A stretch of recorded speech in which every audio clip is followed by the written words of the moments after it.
अब एक काम करो, तुम इधर पहुंच जाओ पीछे, ठीक है ना? जी जी जी सभी ग्रामवासियों को मेरा नमस्कार। आज आपके बीच में शेर सिंह भोजी आपके बीच में है और आप सभी से मेरा निवेदन है ध्यानपूर्वक इनके विचारों को सुने और इनका हौसला अफजाई करें। बाकी नेताजी बताएंगे। कक्षा 10 के, कक्षा 11 के, कक्षा 12 के यहाँ को आ जाओ, यहाँ को आ जाओ बेटा। ये वोट मांगने वाला चुनाव ना है। यो है कोई कक्षा 9 का यहाँ बच्चा? शर्मा बस बेटा, यहाँ को आ जाओ। चलो मास्टर साहब कोई बात आ जाओ बेटा, यहाँ को आ जाओ, आ जाओ भैया। ओ बुलाइए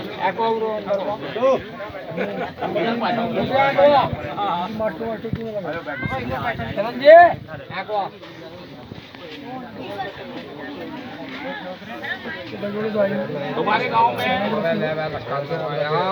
देखो भाई, इसको रख दो जेब में, को चुपचाप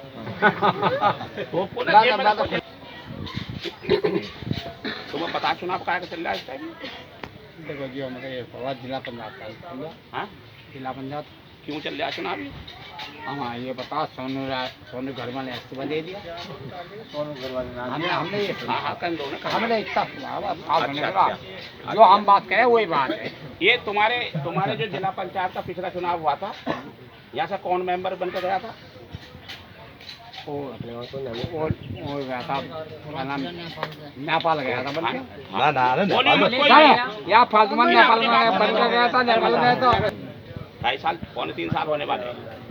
पौने 3 साल चुनाव को हो गए, तुमने वोट भी दिए। तुम्हें यही पता ना कि कौन बन कर गया, कौन यहाँ हार कर गया, कौन जीत गया। ये ईमानदारी की बात है। हमने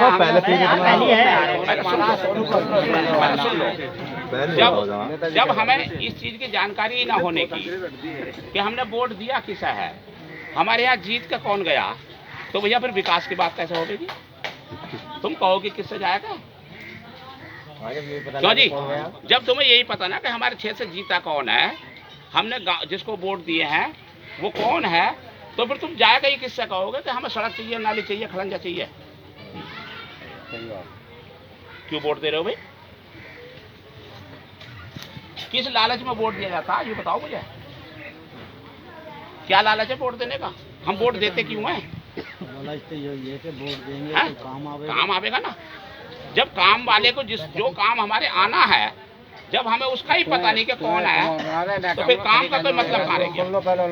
मेरे भैया, आधा घंटा बैठूंगा तुम्हारे बीच में, अपनी कहना आया हूँ आज। अब तक ये मैंने शुरुआत इसलिए करी है कि चुनाव के लिए, चुनाव 4 दिन बाद खत्म हो जाएगा। मुझे जानो है क्या नाम बेटा मेरा? शेर सिंह बहुत नाम। कहाँ का रहने वाला हूँ? बहलोलपुर के। बहलोलपुर का। उससे पहले बसपा में थे, है ना? आज भी बसपा में ही मानो तुम मुझे, क्योंकि मैं इस भाई क्या कहना है। अच्छा एक बात बताओ, मेरा गांव कौन सा? बहलोलपुर। कितनी दूर पड़ा है यहाँ से? ऐसी 2-1 किलोमीटर। 2-3 किलोमीटर है। हाँ, मैं चक्कर का लगाया है ना? 2-3 किलोमीटर है। मेरा कहने का मतलब ये है कि ये जिला पंचायत का चुनाव इसलिए शुरू हो गया कि कमलेश आर्य ने अपने पद से इस्तीफा देकर सीट खाली कर दी। चुनाव कितने दिनों के लिए होता? चुनाव इतने दिनों का होता है कि उसकी उम्र 5 साल होती है। कोई भी चुनाव जब होता है तो और जो भी प्रतिनिधि बनकर जाता है, चाहे प्रधान हो, चाहे बीडीसी मेंबर हो, चाहे जिला पंचायत हो, चाहे एमएलए हो, चाहे एमपी हो, उसकी जो कार्यकाल है उसका 5 साल का होता है। यदि दोबारा चुनाव हो रहा है तो इसका मतलब ये मानकर चलो कि कुछ ना कुछ अनहोनी हो गई, घटना घट गई है।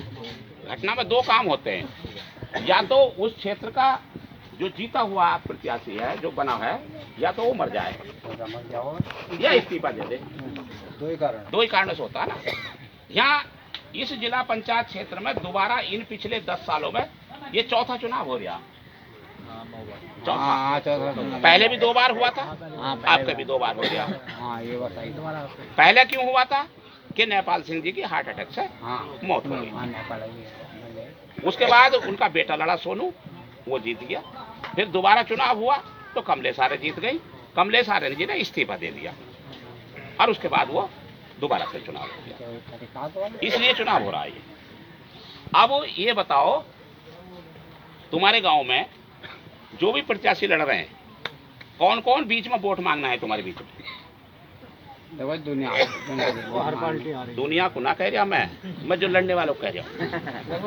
दुनिया कैसे आ जाएगी अकेले बड़पुरे में? भाई दुनिया इतनी कहाँ बड़ी है, बड़पुरा इतना बड़ा कहाँ जो दुनिया आ जाएगी इसमें? हमारे गाँव तो पूरा केले पर कौन कौन आए अब तक? किरण पे अरे किरण की तो बात ही ना हो रही मेरे भैया,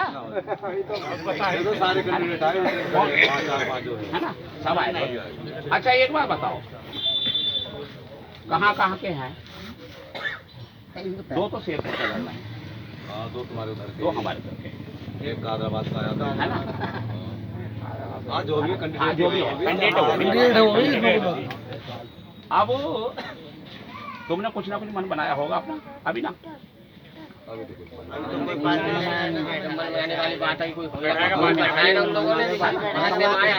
सब जो भी आया वोट को क्या कहते हैं? उनके बारे में आपने कोई विचार करा? देखो जी, ये हमने नहीं, कोई विचार नहीं करा ना? उन्होंने हमें अपनाया ना इस तरीके से बात हुई, आज तक ना इस तरीके से बात हुई जैसे आज हो रही है, किसी से भी अब तो बहुत ऐसा ही मामला। जी जी, बहुत अच्छी बात जैसे बात करेगा है ना। वोट का जो वो होता है, ये अपने मन की चीज होती है। चार लोग तुम्हारे सामने लड़ रहे हैं। मेरा नाम शेर सिंह बौद्ध है और मैं बहलोलपुर का रहने वाला हूँ। ज्योतिबा फुले को जानते हो आप? सावित्रीबाई फुले को जानते हो? उनके इतिहास के बारे में कुछ पढ़ा? मेरे भैया कोई है? धर्मवीर जी, कहाँ धर्मवीर? अरे यार तुमसे बात करते हो, तुम आपको देखे थे हैं? तुमने ज्योतिबा फुले को जानते हो? तुम कहते जानते हैं, पढ़ा? नहीं पढ़ा। सावित्रीबाई फुले को जानते हैं लेकिन सावित्रीबाई फुले को पढ़ा नहीं है। एक बात बताओ धर्मवीर जी, मुझे आप कितने दिनों से जानते हो? काफी समय जानते हो। तुम्हें ये पता भी होगा मेरा कि मैं महात्मा ज्योतिबा फुले, सावित्रीबाई फुले के प्रचार में काम करता हूँ। उनके गांव-गांव जाकर उनकी बातों को बताता हूँ जिससे कि समाज के लोग ये जाने और उनके बताए रास्ते पर चले। तुमने क्यों ना बताई मुझसे आज तक? हमारे गांव में तो कुछ भी पता ना, हमारे गांव को भी आ जाओ एक दिन। बतानी चाहिए थी मुझे आपको। मैं बताता हूँ। जी जी, ये जितने भी परिचित लोग हैं ना, जी जी जी, ये मैं इस गांव का रिश्तेदार हूँ। अच्छा, मैं रिश्तेदारी के संबंध से ही इन लोग आपको इनके बीच में बहुत अच्छी मैं बात ग्राम तोमड़ा से रहने वाला हूँ। इनके लिए ताली बजाओ एक बार। अब ये बात मैं क्यों कह रहा हूँ? धर्मवीर जी तोमड़ा से रहते हैं, धर्मवीर जी के गांव से है। मेरी ये बात कई बार हो चुकी, उनके बीच में बैठ कर मीटिंग करके सावित्रीबाई फुले, ज्योतिबा फुले के बारे में ये बात। सावित्रीबाई फुले भारत की वो महिला हैं कि जो सबसे पहली टीचर है, सबसे पहली। कब की है बना पता? 1840 में माता सावित्रीबाई फुले इस भारत के अंदर सबसे पहली महिला टीचर बनी थी। उस समय बनी थी कि जिस समय महिलाओं को पढ़ने का अधिकार मिला नहीं था।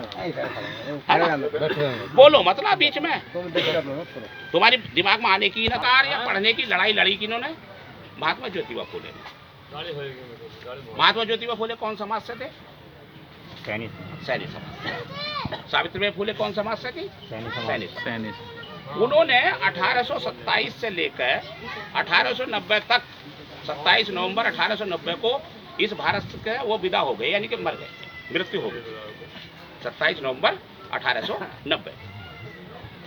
मेरे भैया एक बात बताओ, जिस समाज के व्यक्ति ने आज से 200 साल पहले शिक्षा का लड़ाई लड़ी हो, जिस समाज के व्यक्ति ने अपने समाज के साथ साथ पूरे देश के लोगों को शिक्षा के लिए लड़ाई लड़ी हो, उस समाज की हालत क्या है? कितने नौकरी पाए तुम्हारे गांव में? जीरो है। ईमानदारी से ये वोट की राजनीति ना हो रही। एक 500 में से 500 में से हमारा देश आजाद कब हुआ? 15 अगस्त 1947 को है। तुम्हारे गांव को आजादी बाद में मिली क्या? ये उस दिन ही मिली होगी आजादी तो है आजादी सबको है ना? मिली। अरे भैया चुप जा मेरे लाल है। सबको आजादी एक दिन मिली ना। मेरा गांव बिलोलपुर है। महात्मा ज्योतिबा फूले ने पढ़ने का अधिकार दिया, सावित्रीबाई फूले ने पढ़ने का अधिकार दिया, बाबा साहब डॉक्टर अंबेडकर ने महात्मा ज्योतिबा फूले को अपना सामाजिक गुरु माना, और जितनी भी उनकी अधूरी बातें थी वो संविधान में लिख दी उन्होंने कि आज के बाद 15 अगस्त 1947 के बाद चाहे कोई भी महिला हो, चाहे कोई भी पुरुष हो, चाहे किसी भी जाति का हो, चाहे किसी भी धर्म का हो, उनको पूरी पढ़ने की आजादी इस संविधान के तहत आर्टिकल 21 के तहत है। जो संविधान में अनुच्छेद आर्टिकल 21 है उसके तहत उसमें है। फिर तुम क्यों ना पढ़ रहे और क्यों अपने बाल को ना पढ़ा रहे? बालक तो सारे हैं? आप साले बोल है ना? अबे यार बोर्ड की बात क्या हो रही है? हमारे गांव बिजली लगवा सकता है क्यों? लेकिन तुम्हारा विकास जब होगा जब तुम अपने बालकों को पढ़ो। तुम्हारा विकास जब होगा जब तुम अपने बालकों को नौकरियों पर लेकर जाओगे। ये वोट की हालत है। हाँ सही बात। ये वोट की ताकत है जो तुम आज ये जो ऐसे बैठे हो ना कि कोई इंगे को तोड़ लिया, कोई इंगे को तोड़ लिया। वोट ने तुम्हारी शरीर का नाश कर दिया। किस लालच में कर दिया कि बड़पुरा के लोग जो हैं 2 केजी पहुंचा दो काम हो जाएगा। ऐसा तो खैर मैं एक उदाहरण दे जाऊं। ऐसा हमारा किसी ने मैं नहीं एक उदाहरण दे जाऊं। कितना भी है ना? जो पढ़ लिख लिया वो बेकार है। एक उदाहरण दे रहा हूं मैं। बात ये भी तो है, लोग जो है जब चुनाव का टाइम आता है ना जो पढ़ लिख लिया तो वो देखते हैं कि कहां से कैसे वोट मिलेगा। नहीं बात कैसे ना होता नहीं होता। तो जैसे मान लो अब्दुल्लेपुर है, अब्दुल्लेपुर मुस्लिमों का गांव है, भाई यहाँ को जो है नाश्ता पहुंचा दो, केले की फली, सेब पहुंचा दो। बिलोलपुर को बिलोलपुर क्या है? अनजाटा बैंक, इनके लिए 1 पेटी पहुंचा दो। ये इस प्रकार से रणनीति बनाते हैं और इस रणनीति से वो लोग वोट को हासिल करते हैं और अपना उल्लू सीधा करते हैं और चले जाते हैं। देखो जी हमारा कोई